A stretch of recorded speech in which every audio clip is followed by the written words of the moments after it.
is a video to show you how to get access and enroll onto Educate.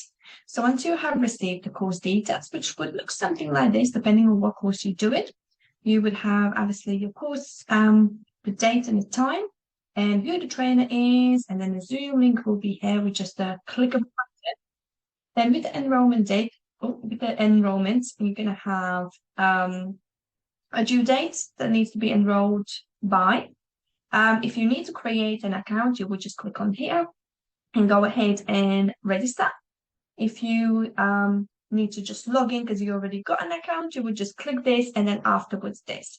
Whichever step you do, you're going to have to come back to this and then click on this page. So when you click on this, you would be taken to the Educate website, and you can just check this, correct trainer, and if it's correct dates, and all you have to do is click on request now button. So once you do, we get a notification just like this, and then we go ahead and accept your enrollment, and then you are fully enrolled onto the course.